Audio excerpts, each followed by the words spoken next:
So good evening, everybody. I'm Nancy Lomibow. I am the program director at Cancer Support Community South Bay, where we provide free psychosocial support to cancer patients and their loved ones. But tonight I am here on behalf of the South Bay Survivorship Consortium.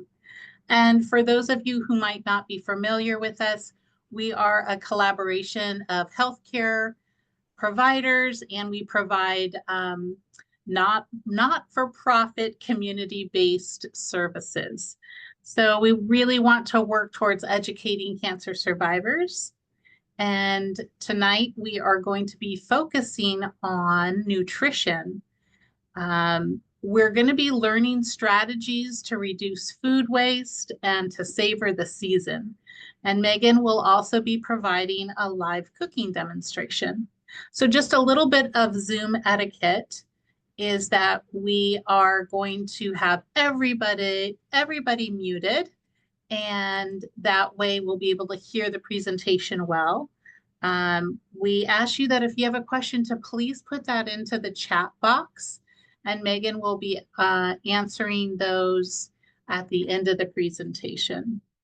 Tonight, instead of a sign-in sheet, we are going off of your registration and how the name that is on your little square. So if you have a unique name or something other than your name, please change it so that we can identify you, because we'll be following up with an email, and that's going to include some handouts that Megan is providing for us. I will be putting Rebecca's email in the chat box so you can let her know who you are if your account does not have your name on it. And then we're going to be doing an evaluation as well. That will be going in the chat box at the very end, and that provides really valuable feedback to us so we know what to present the next time and the topics you all might be interested in hearing more about. This recording will be available on the Torrance Memorial website, which hosts the South Bay Survivorships programs, in about 1 to 2 weeks. So you'll be able to see that then. And then in January or February, that season will be the next time we'll be having a presentation, and we'll let you know the topic as soon as we confirm it. So tonight, we're pleased to have Meghan Laszlo with us. She's a registered dietitian. She is originally from Atlanta, Georgia, where she completed her undergrad and graduate education in nutrition. She is a certified specialist in oncology nutrition, and she's worked directly with individuals undergoing cancer treatment for the past 13 years at Cedars-Sinai. She also teaches cooking classes and leads a nutrition lecture series as part of Cedars-Sinai's Cancer Wellness, Resilience, and Survivorship programs. Please help me welcome Meghan Laszlo. Thank you, Megan. Thank you, Nancy. Thank you for the warm introduction. I am pleased to be joining you all from our Wellness, Resilience, and Survivorship Teaching Kitchen here at 250 North Robertson Boulevard in Beverly Hills. And there's actually a yoga class going on outside, so hopefully they're not disturbed by this. But I do have a presentation I'd like to share, and then we'll get into the cooking segment of this evening. Let me go ahead and share this.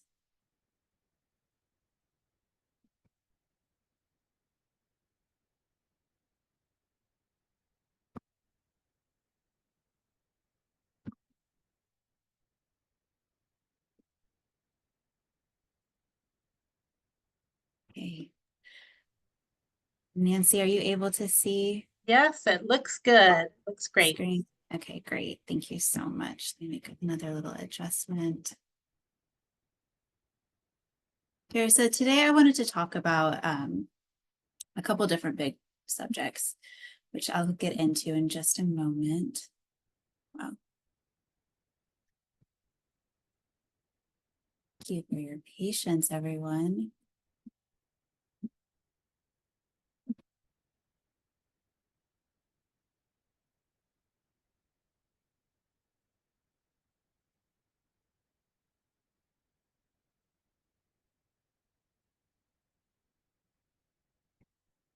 are you able to, no, it's not transitioning. We see the full screen now. See the full screen. Thank you.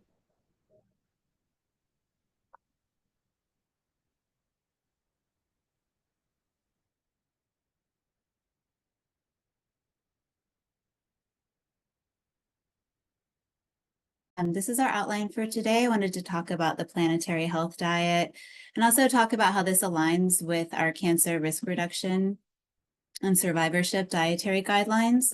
We want to talk more about how to reduce food waste at home, and then we have a recipe demonstration to highlight these subjects. And so what is a sustainable diet? And this has been defined by the Food and Agriculture Organization of the United Nations as a diet with low environmental impact that contributes to food and nutrition security and health for present and future generations. And the idea of sustainable diets is that they are protective of biodiversity and ecosystems. They're culturally acceptable, economically fair and affordable, nutritionally adequate, accessible, safe, healthful, and optimized nutrition and human resources.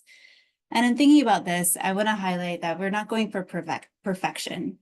And I think this quote really emphasizes that. It's from Dr. Hawkins. She is a faculty of doctoral programs in public health at Walden University in Minneapolis. And she says, we don't achieve sustainability. We continuously create plans to simultaneously do more to improve planetary health. We take action and we always search for better ways to do things. So I think this is something to keep in mind as we talk about some of the subjects here. So what is a planetary health diet? This was a diet that was created to achieve the United Nations Sustainable Developmental Goals and the Paris Agreement. The UN Sustainable Development Goals are basically global objectives to provide a shared blueprint for dignity, peace, and prosperity for people on the planet. And planetary diet is intertwined with these goals. And then also to achieve the goal set by the Paris Agreement, which is to keep the Earth from getting 2 degrees Celsius hotter. Over 200 countries are involved in the Paris Agreement. And even though the US has withdrawn from that, these are still global initiatives that align with this diet that was put in place. The planetary health diet is one of the first attempts to summarize and communicate the best available science on what constitutes a healthy diet within environmental targets. And these are based on an ideal reference diet, also used to reduce chronic disease. And this is what this looked like. I think, you'll see a lot more of these plate examples of what a healthy dietary pattern should be or could be for different situations. And the planetary health diet is really emphasizing that half the plate or half of your diet be fruits, vegetables, and nuts, and that the rest of the plate consists of whole grains, plant-based protein like beans and peas, oil, and modest amounts of meat and dairy, added sugars, and starchy vegetables. And the reason for this is that, I know this is tiny, but I'll go over it, is that we know that plant-based foods require less resources than animal-based foods. And on the left bottom of this bar graph, you can see the wheat, rice, corn, pulses, roots, and tubers have less land use, that's in green, have less water use, that's in blue, and have less greenhouse gas emissions, that's in orange. And as we get further down to the right, we can see that fish, eggs, pork, poultry, and dairy all use more, but beef uses considerably more resources. And there's a growing body of evidence that really shows that red meat has a high environmental footprint. And you can see how this would align with our cancer prevention recommendations that are also recommended during survivorship, which are to eat a diet rich in whole grains, vegetables, fruit, and beans, and also to limit consumption of red and processed meats. And I want to highlight that there is evidence that following the AICR cancer prevention guidelines is associated with reduced mortality risk from all causes, including cancer and heart disease. It's associated with reducing the risk of cancer and lowering cancer incidence and mortality, so dying from cancer. And for each recommendation followed, risk of cancer is postponed by 1.6 years. And adherence to the guidelines has also been associated with better physical and quality of life in individuals that have breast or colorectal cancer. And so I'd like to also talk about food waste and with these considerations for what we can do to support planetary health.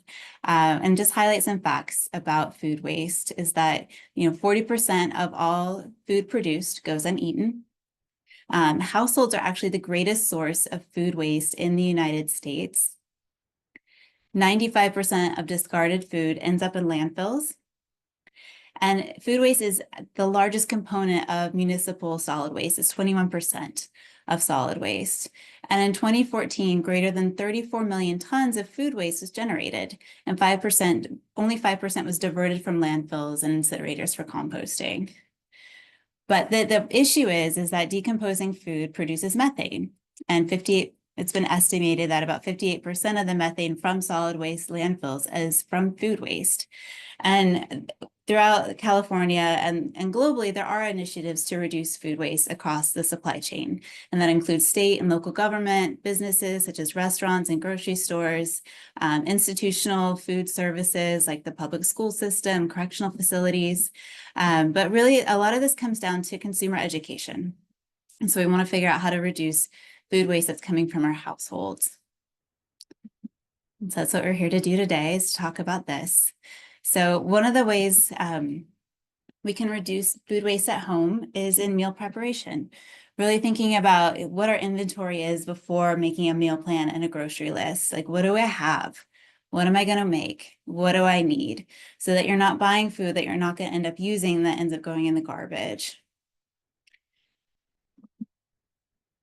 And also thinking about shopping.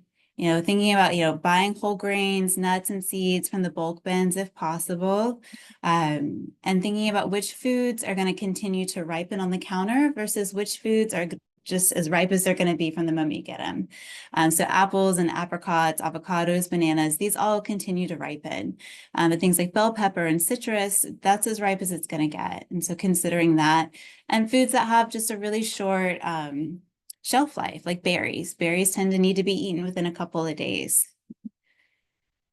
And frozen food is really a great option. It accounts for 47% less food waste than fresh food. And a lot of vegetables and fruits are flash frozen at their peak ripeness. So they're still high quality, same thing with fish, and can be a great thing to keep in your freezer. So still good nutrition quality and can reduce food waste at home.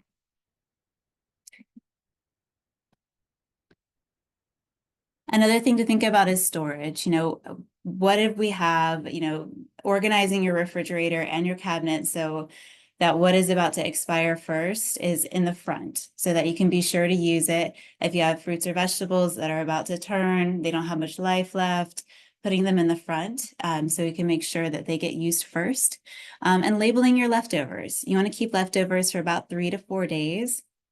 And label your frozen foods. How long has this been in my freezer? I have no idea. You don't know unless you put a label on it.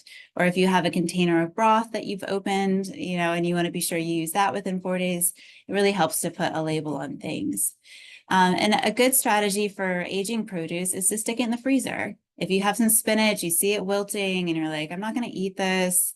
I don't have a plan for it. I don't want it to go bad. Just put it in the freezer and then add it to smoothies or sauces or other things later. And then, keep in mind that potatoes, onions, tomatoes, winter squash are all best stored at room temperature. You want to store things in the area where they're going to last the longest. And think about, when you do have a food that's about to expire, what can you do to revive it? If you have that like lettuce or celery, herbs, carrots, you can stick them in a glass of water, just submerge the stem, and it can rehydrate it so that it's crispy and tastes fresh. Another strategy is to freeze scrap vegetables for stock, which I love doing, especially this time of year. And we'll talk more about what vegetables are best for that.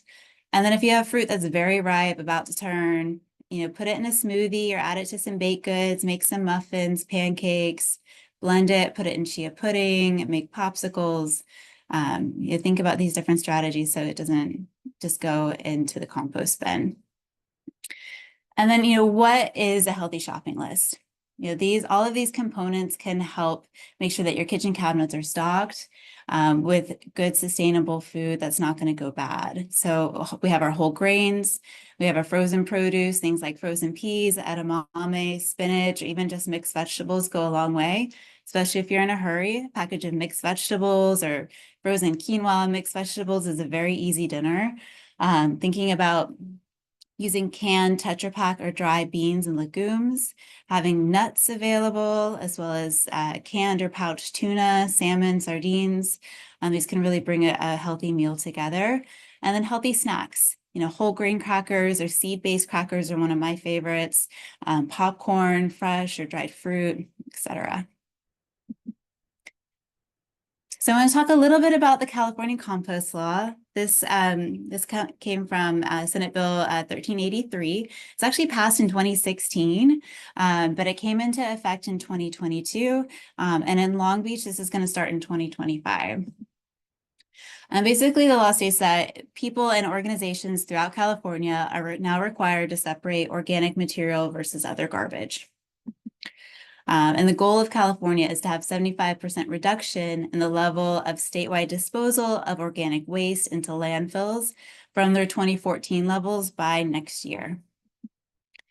And the idea is that this food waste, this organic waste, is going to be composted, which is a natural process of breaking down biodegradable materials into rich soil. And then this can be used to grow plants. It can be given to farmers.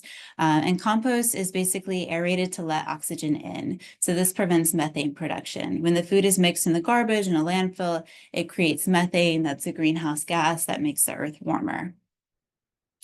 And we're not the only state to do this. Vermont was the first, and 9 other states in the country also have compost laws.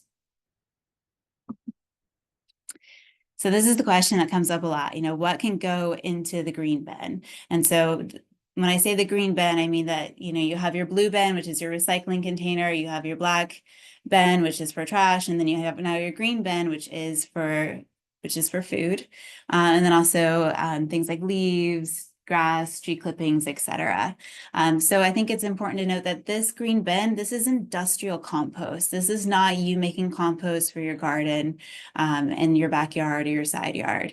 You know, so this compost can take different things. If you're making compost at home, you're not going to put in meat or dairy or fish, but this is different. This is industrial compost. So you are expected to put in your leftovers. You have some pasta salad, you didn't finish it. It's supposed to go in the compost bin. And then ultimately this gets dumped into the green bin. So you can see different options there. Things like tea bags, eggshells, coffee grounds. If you have a pizza box that's greasy, that's not supposed to go into the recycling bin. It's supposed to go into the compost bin. Any unwaxed paper plates, napkins, paper towels, and then the yard clippings. And I'll talk a little bit about more what can't go into the bin. But things like weeds, if you have fresh cut flowers and they go bad, compost bin. Cork, wine corks, any wood chopsticks, not the plastic ones or the coated ones, but just like the wood to go chopsticks also go in the compost bin. And then, so let's talk about what cannot go into the compost bin. So that's things like even biodegradable plastic bags. I see a lot of folks being at friends' houses and they've got a biodegradable green bag in their compost bin and they carry it out and dump it. Those are not supposed to go into the bins, except for in very specific cities. I think Pasadena does this, where they want the compost in a bag, but throughout most of the city, most of the state, you're not supposed to use biodegradable plastic bags, containers, or utensils into the compost bin because they don't break down for composting in this setting. It needs to go coffee cups and lids, plastic cups and lids, waxed cardboard or paper. So thinking about like those Tetra Paks of beans or your soy milk carton, none of that's supposed to go in the green bin. And then there's some restrictions on which waste from yard clippings can go in there, like palm fronds or not, yucca, poison oak. Certain types of bamboo can, but if it's coated, it's not supposed to, but you can check in with your local garbage facilitator for this. Pet or human waste, no. And rubber bands, no. So if you have produce that's got a rubber band wrapped around it, like broccoli florets or something like that, you need to take the rubber band off and separate it. So I thought this was interesting to think about, to ask, so what is the city doing with all of this, right? Some of it is turned into fuel, actually. So they put it into an anaerobic digester, which is a machine. It captures the methane before it's released into the atmosphere, and then they turn it into a form of natural gas. Yeah. And then this is burned to make electricity or to power trucks. And this whole process of burning this natural gas made from compost does release carbon dioxide, but less carbon dioxide or CO2 that's usually released from burning gas or coal or diesel. And CO2 doesn't heat the planet as quickly as methane. It does stay in the atmosphere longer and does contribute to the climate crisis, but I'm guessing the idea here is that it's less so than leaving the food waste to make methane in landfills. Another pathway for this is turned into compost and used in farming. You can also pick up compost from the city. So they'll give you free compost if you're into gardening or growing plants at home. That's another use for this, another avenue to get back some benefits from it. And you can contact your waste handler or local government for more information about where your food waste goes or any other questions about what can and cannot go into the compost bed.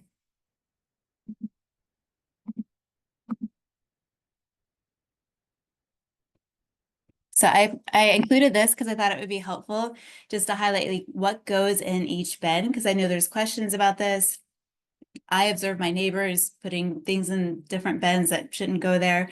I'll include the PDF as well if you need it as a resource.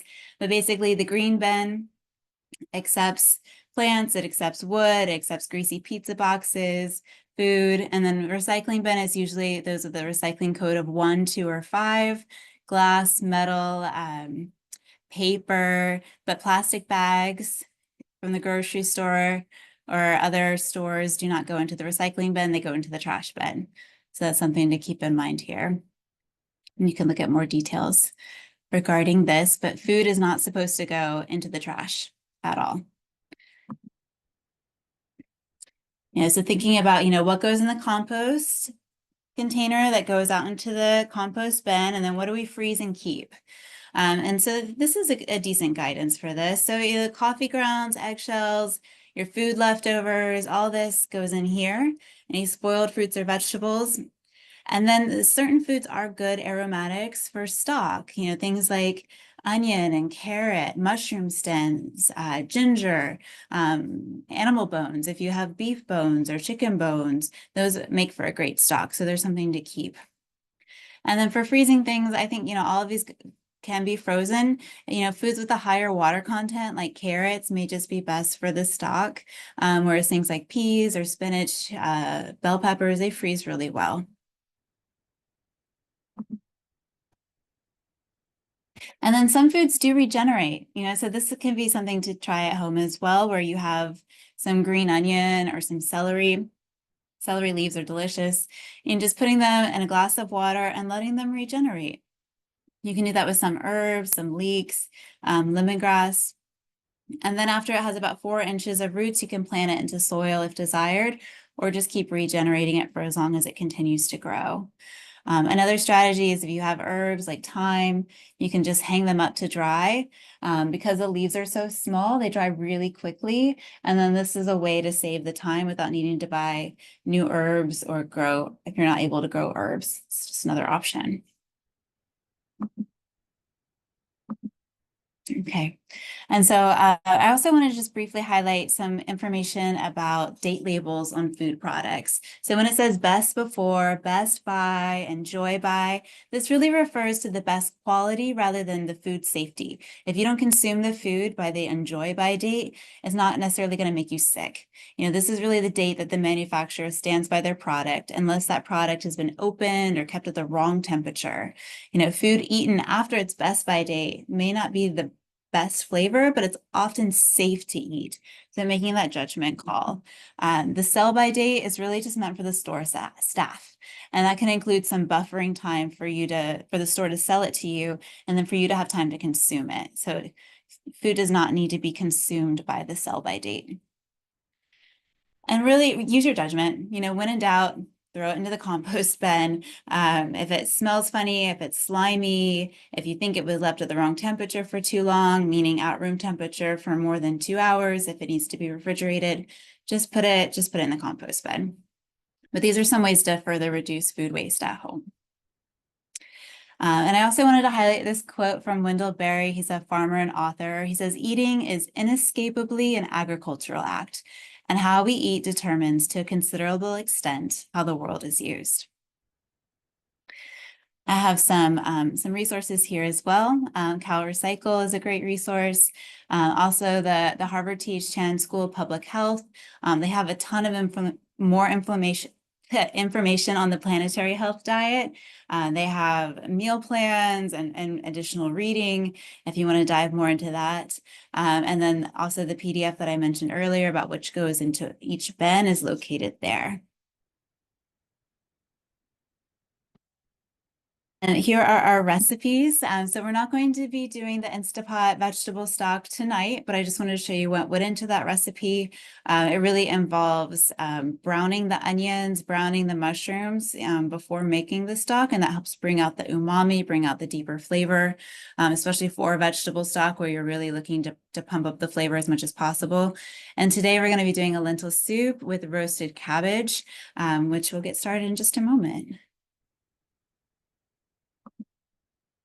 Let's see. Megan, I don't know if you want to answer any questions at this point. I don't really see any C1 that you went over, the best by or the best to use by dates. And then just a comment saying I started buying frozen fruit like blueberries to avoid having to throw them away if I didn't get a chance to eat them before they spoiled. But so far, no other questions. So if you want to go ahead with the cooking demo, Okay. how about it? Thank you. Okay. So for this recipe, the soup is cooked separately from the roasted cabbage. And roasted cabbage is great all by itself. In fact, here, let me adjust this a little bit.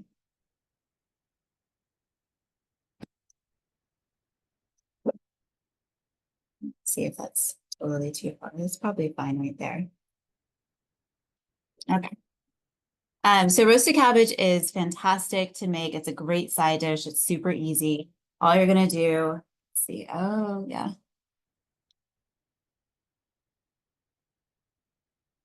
Sorry, minor adjustment. There you go. So all you're gonna do is basically, you wanna core your cabbage. I just cut this in half to make it easier. And then take out the core. We want this part.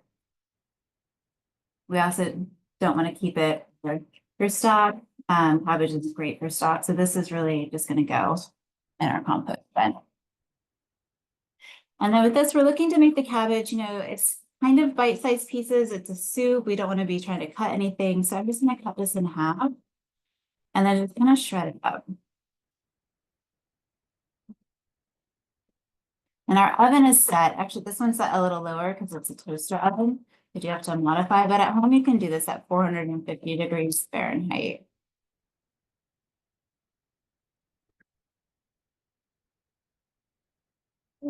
Here, and they've got some nice ribbons. These will work well. And you want the oven hot because you want the cabbage to get kind of charred. On the outside, it's going to caramelize.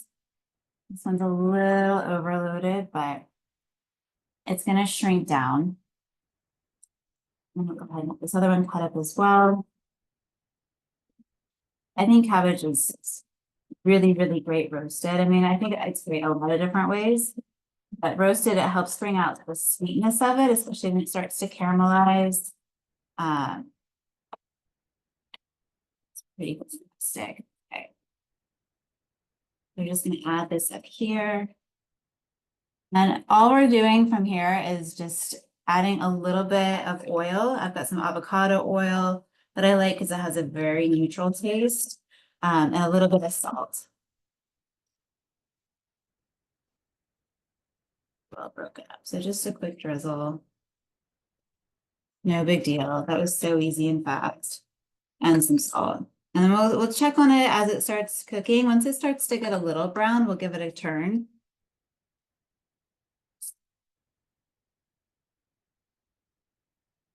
That a little bit. Redistribute.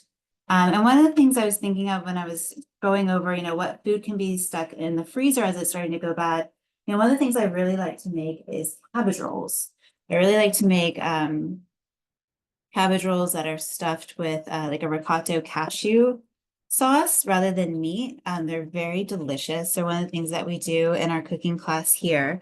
But one of an individual that was taking one of my classes, she taught me that you can take a whole cabbage and stick it in the freezer, let it come out and defrost, and then it makes pulling off the leaves extremely easy. You don't have to blanch it in water. You don't have to put it in the ice bath. You just simply freeze it and then unfreeze it, and you can pull off the leaves. So I've been doing that with the cabbage and I really enjoy it.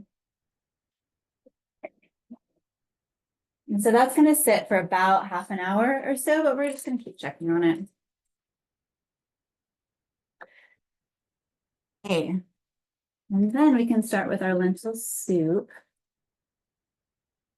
If this is an induction burner, I love these. I think they're so great. They heat up immediately. They don't put out a lot of heat. They're very energy efficient. I think these are going to be the way of the future. Stoves. Let's see. Okay. So for this, we're going to need an onion. I'm going to use a whole sweet onion, and I'm just going to pick off the ends. Onions I usually keep for soup broth. The skin's not so much. You can make a natural dye out of these if you're interested in kind of starting to collect them, or avocado pits. That's another use for them. If you're into that. Otherwise, I would compost the skin and keep the little bits of onion that are left over. I usually just cut this off any more skin that's left. And this part where it's not just pink or slight brown color, this I would keep for the broth because that's still going to impart a flavor. It's still going to be useful for flavoring your broth, whereas this part, not so much. This is going to mostly add color and pigment. So I think we're just going to dip the onions. And this will be our foundation across, and we take up. My disclaimer is that I am not a chef. I'm a registered dietitian, but I did work as a line cook in high school, in early college, and then was in the restaurant industry for a very long time. But I am not a chef. I did not go to culinary school. So don't mock my cutting skills too much.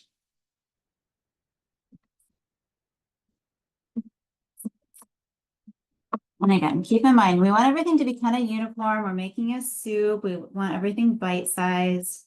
Just as you're making food, just kind of anticipate, how am I going to be eating this? Am I going to cut it up? Do I just want to eat it? Is it a spoon salad? Does everything need to be the same size? And that can kind of inform your cutting as you go along. So we can go ahead and heat this up. So induction burners kind of go on a scale of 1 to 10. So this is going to be, I'm going to put it at like a low medium, so about 4. I'm going to add some avocado oil to the pot. And just go ahead and put these in as well.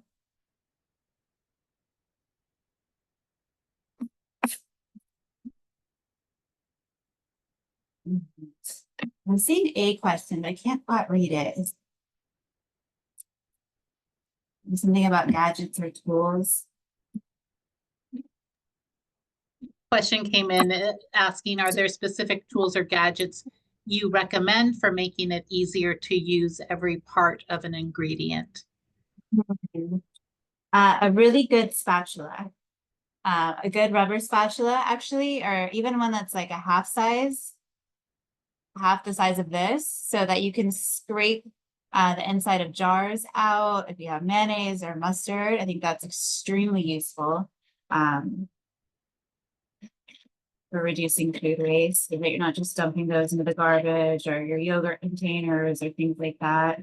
Does anybody from the audience have a suggestion for their favorite tool to reduce food waste?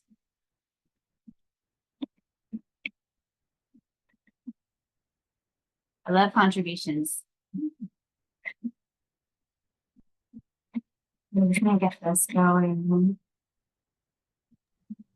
I personally love the avocado knife, the one that has the knife on one side where you can score it very close to the skin and not waste avocado.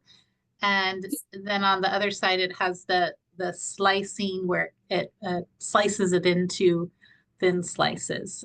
I didn't think I would like it as much as I do, but that's probably my favorite gadget for that. Yeah.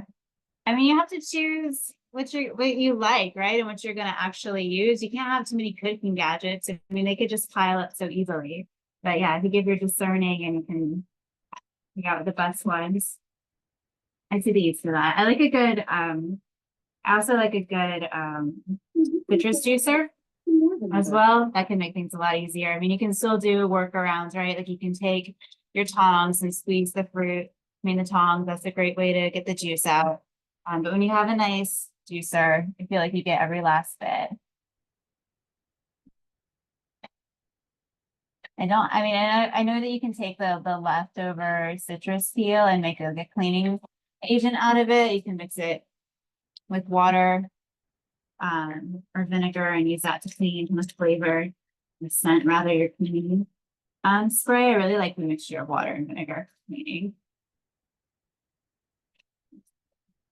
And so with this, I've got some garlic cloves and they have a little stem, but they're kind of, I guess they're a little old. So all I'm going to do is I'm going to pluck that out. I don't want that part. And I don't want to put it in broth either. I'm just going to put it in compost. Because that stem, for a lot of individuals, is what makes garlic difficult to tolerate. It can cause belching, cause gas, and other issues. But I always just take it out. That stem out. And then we'll chop it up. This one kind of buried. Yeah, I usually just half the garlic, pluck the stem out. And then I don't have any issues with it, and others don't either. Another tip for garlic is that because it does make your hands smell, and the onion as well, is that you can take your hands and rub them on stainless steel, whether it's the countertop or your sink, and that will take away that garlic or onion smell from your hands.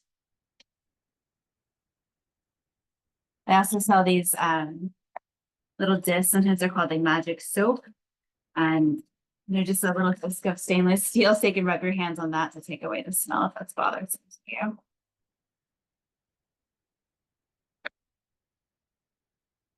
Just remove these.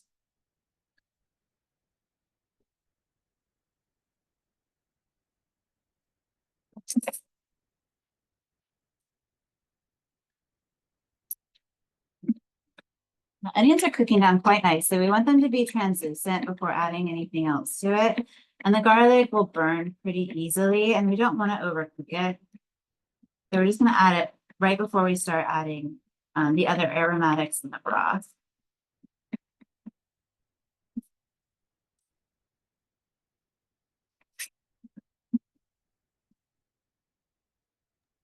Somebody just added that they use the rinds from citrus to flavor her tea. Oh, nice. Interesting. This time of year, I like to cut slivers and dry them out and make decorations with citrus as well. This is looking pretty translucent. Feel bad for you last right now. It's okay. So we've got that, and then we're just gonna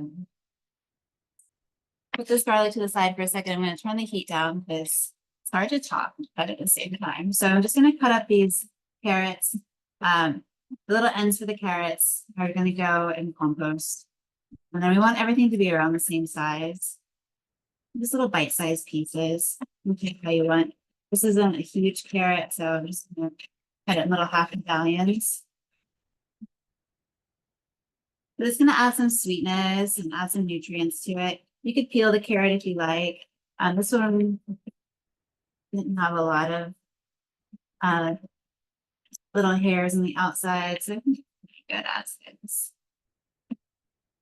And then I've got some Parmesan rind over here as well. And so that's a great thing to save. You can stick it in your freezer and just have a dedicated Parmesan bag if you're someone that does eat Parmesan regularly. And that adds so much flavor to a broth, whether it's a plant-based broth or if you did a beef broth or something like that, really just deepens the flavor substantially and gives it an umami taste. And that's something that when you're making a vegetable broth, you could add that as well. Here, we're just adding it at the end with the soup, but that could just go into the broth in your Instapot or if you're making a broth on the stove. Okay.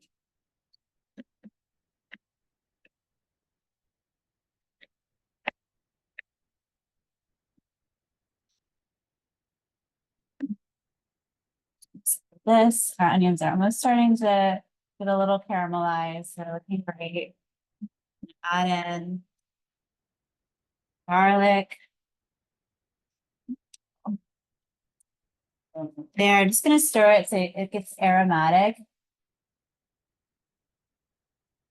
Not browned. Nobody wants burnt garlic. Slightly aromatic. Wait for it to get a little fragrant. And also just add the carrots as well. Yeah, they're cut pretty small. They're gonna cook pretty quickly.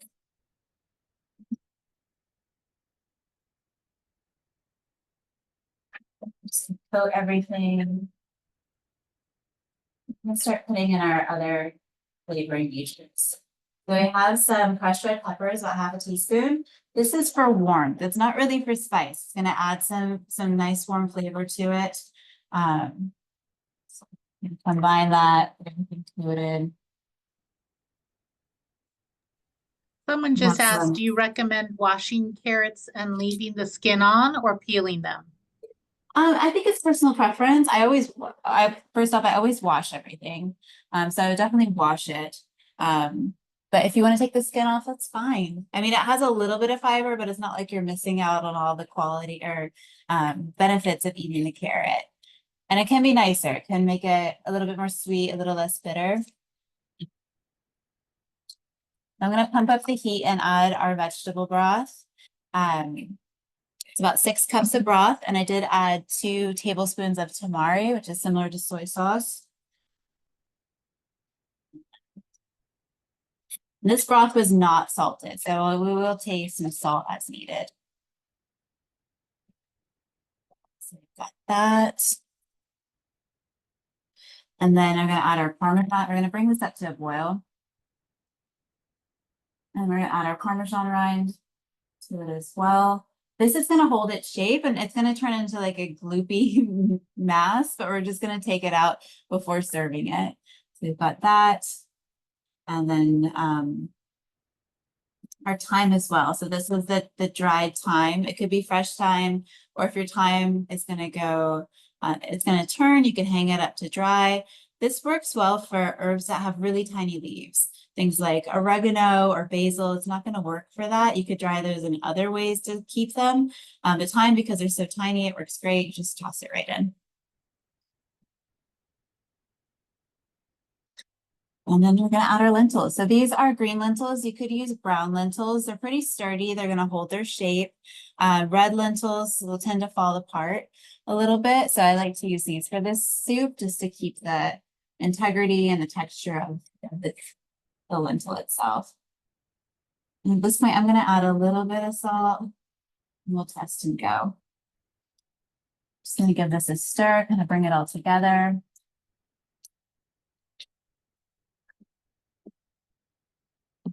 And if you don't have a lid, seconds. We're just gonna bring that up to a boil. Once it gets to a boil, we're gonna drop the heat and let the lentils cook for about 15 minutes. How do you wash lentils? You just rinse them in a colander, in like a mesh colander, and you can rinse them off that way. Even just a standard colander, if the holes aren't too big, you can wash the lentils that way. I usually just pick it over and look for stones because you don't want that to end up in your soup and to bite down on it. We're gonna come over here and check out our cabbage.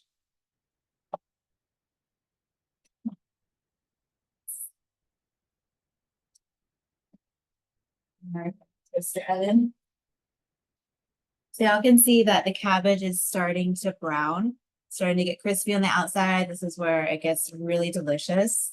I like to just turn it because we want to brown we want a good bit brown. We're not going to brown all of it. We don't want it crispy. We don't want it burned, but we do like a little bit of charred bits because that's just going to bring out the flavor of this and the sweetness of it.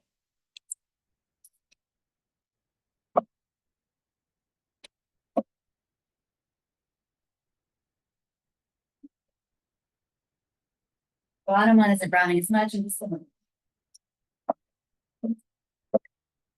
chicken.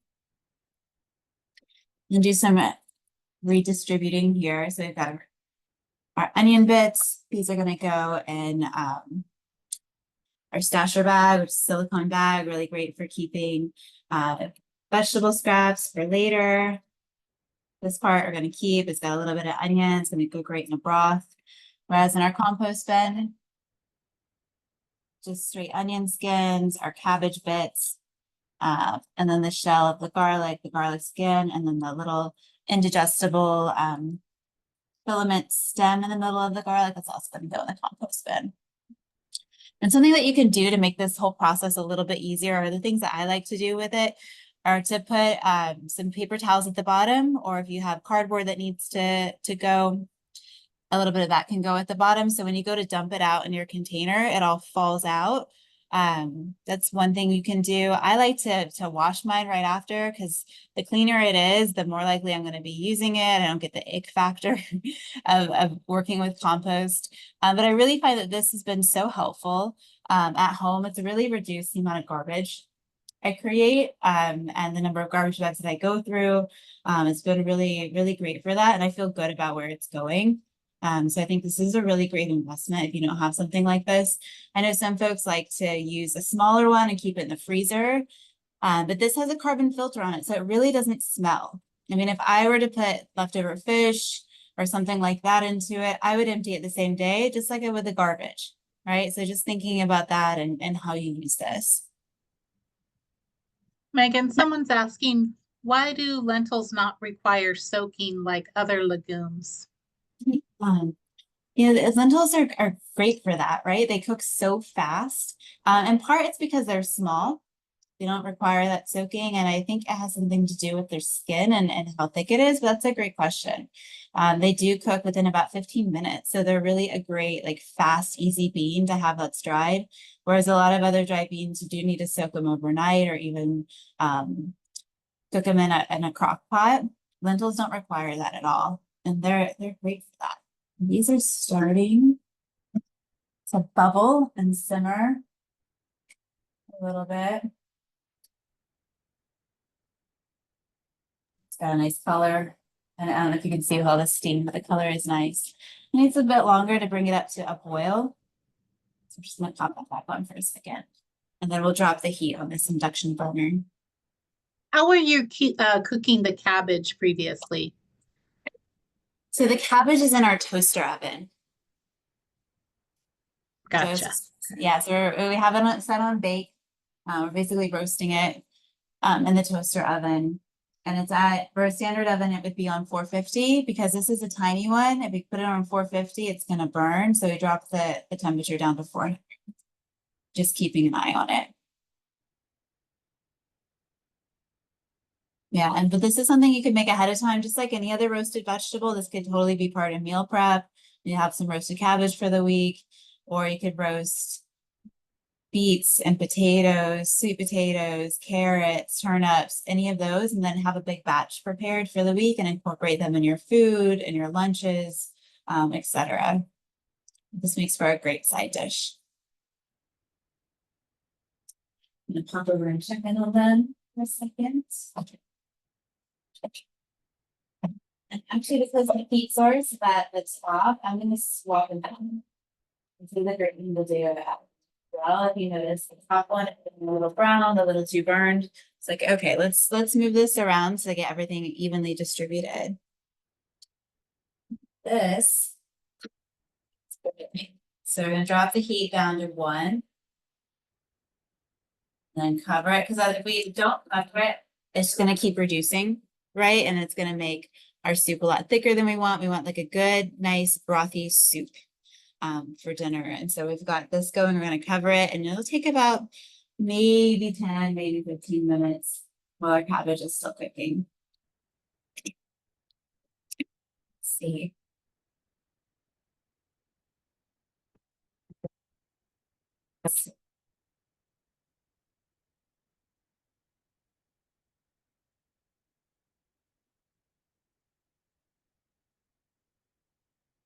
Does anybody want to share what food waste tips that they're doing at home that they think would be valuable that we haven't talked about? Is there anything you'd like to share with the group? I love it when this can be collaborative. I know that we have so much to learn from each other. Or favorite recipes for using up food scraps. I'll share a couple of mine while y'all are thinking about it, but one of mine is to do a vegetable soup and then just clear out the kitchen cabinets if I have any leftover bits of quinoa or other whole grains, brown rice, little bits of lentils that didn't make it into a recipe. Canned tomatoes work really well for that, and just other food scraps. If there's a little bit of celery, a little bit of this, a little bit of that, that can just easily make a vegetable soup. I think as long as you have a good base of carrots and onion and celery, and then add whether beans, whole grains you have, broth, could put some tomato paste in there to thicken it, some canned tomatoes if you like, and herbs. You can have a really good hearty soup that could last for days. And if you're not ready to eat it, just freeze it. I mean, that's the beauty of the freezer. It really is a food saver. And I love making a big batch of chili as well, putting that in the freezer.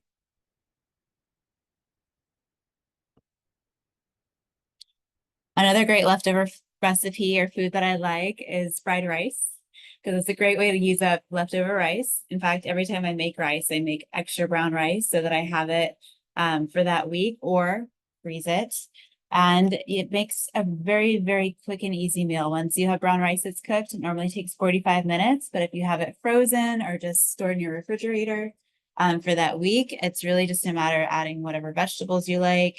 I usually add edamame or frozen peas, green peas to it as well, some egg, some green onion, which I do regrow in my windowsill, sitting in a glass of water, and that's just a great way to keep reusing it and always have good fresh herbs around.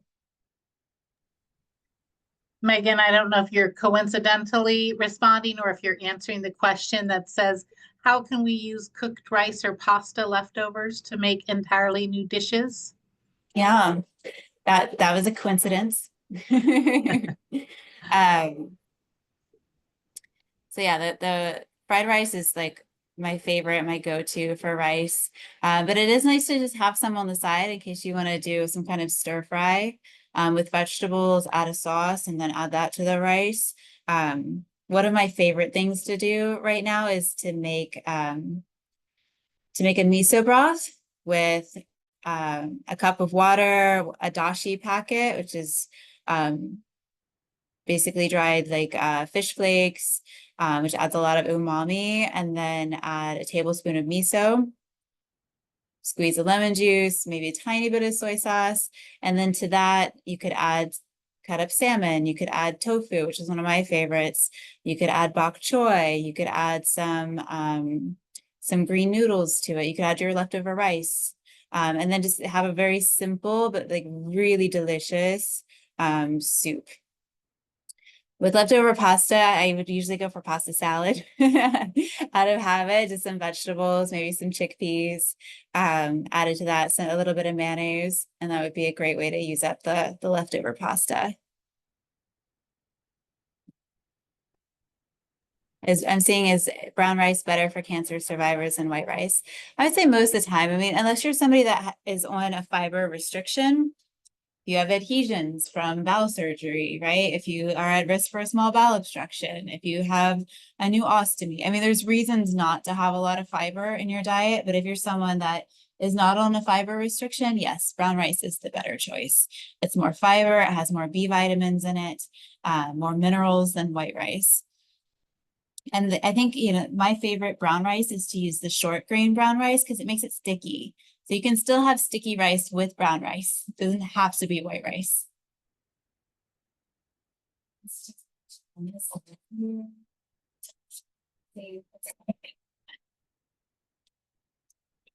You can probably see over the steam that it is starting to crisp up and brown. It's getting caramelized. Let me give it just a little bit longer because we have the time. Just let it cook up, caramelize a little bit more. This is also something that is so good in a stir fry with noodles or with rice, is caramelized roasted cabbage. Yeah, it's very high in vitamin C. It's got great phytonutrient content. It's a really great vegetable. It's in season. I believe it's in season in California right now. I don't think we have to wait for much more colder weather. I think it is in season. Let's see.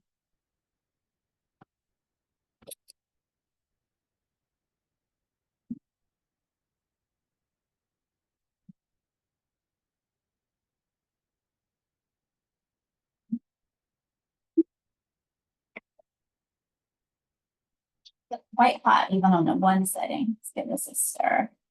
This is looking great. So because we put it in the whole piece of thyme, we're going to pluck that out. It's going to give up its flavor.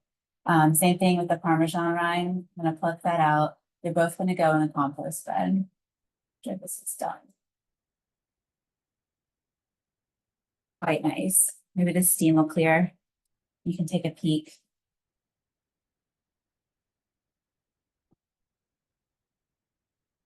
Nearly done. Any other questions, comments? Is there anything else y'all wanted to talk about at this time? We have a couple minutes. Is there much nutrient loss when you reheat, as in the cabbage? No, not much nutrient loss. I mean, anytime you cook food, there is some nutrient loss, but also, especially with things like cabbage, and broccoli and cauliflower, cooking actually releases some of the nutrients. So even though some nutrients are lost, like vitamin C is heat labile, right? So if you heat it too much, you are going to destroy a lot of the vitamin C. But there are phytonutrients that are released from the cooking process, and cooking allows some of those nutrients to get out of the cell wall of the plant and for your body to be able to digest and absorb them. So I wouldn't worry about, cooking, not cooking. I think it's good to have both cooked and raw. Like it's great to have like coleslaw, for example, as raw cabbage source. And so thinking about that, but it's equally good to have it cooked and actually beneficial to have a variety of both for better nutrient exposure. Okay, I'm going to give this taste. Let's see.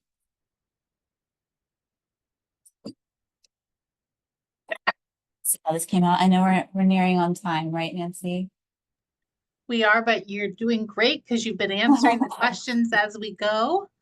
Thank And you. I'm sure those who can hang tight and watch the end of the demonstration will. Okay.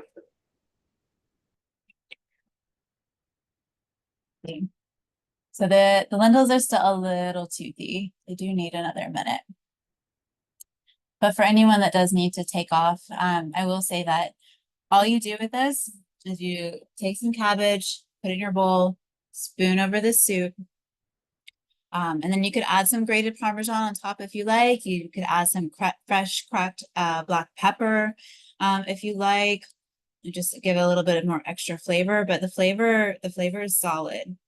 And it's really going to come together with the sweetness of the roasted cabbage and then the umami of the broth that contains browned mushrooms in it, as well as the tamari and the Parmesan rind. It's just gonna like hit all those different points.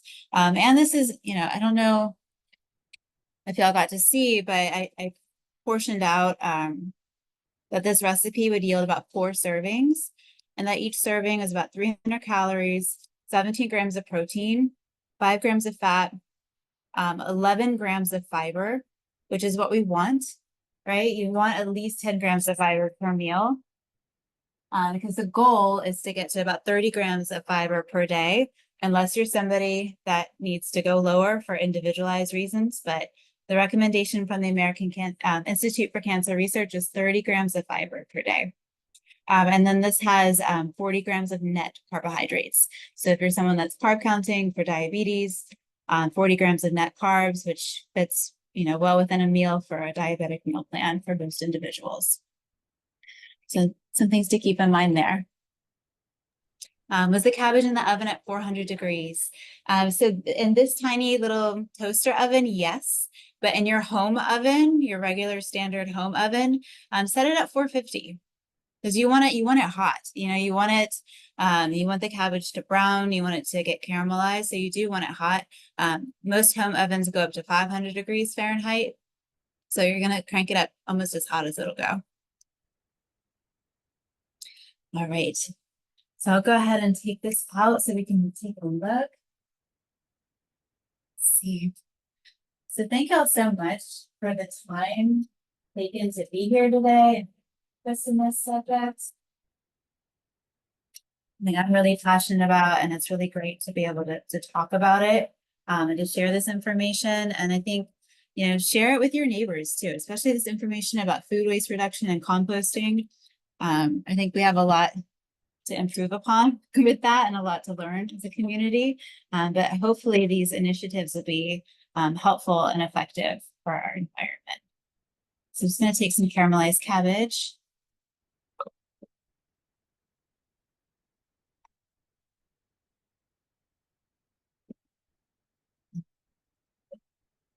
Some lentil broth. That's that, and Parmesan later. And this is dinner. Came together in about 30-ish minutes.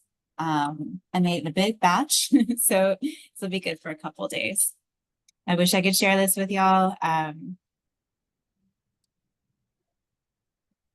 It's fantastic. So, but thank you for being here, and we will send out those recipes and information so that you have that available. Thank you so much, Megan.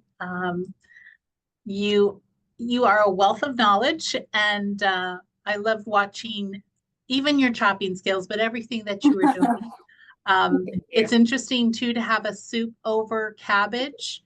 I think a lot of times we think of it over something different than another vegetable, but that does look really delicious. We've put in the chat box the link to the survey. So we really would invite all of you to please click on that link and answer the questions that are there. It's very short. And then we are going to be emailing all of you very soon, and we'll include the PDFs for the recipes and a couple of other handouts that Megan is sharing with us, as well as the link letting you know when the link is posted to this recording. So I will put in the chat box the Torrance Memorial link that hosts our website for South Bay survivorship. If you have missed any of the past recordings, they are on this website. So here it is right here.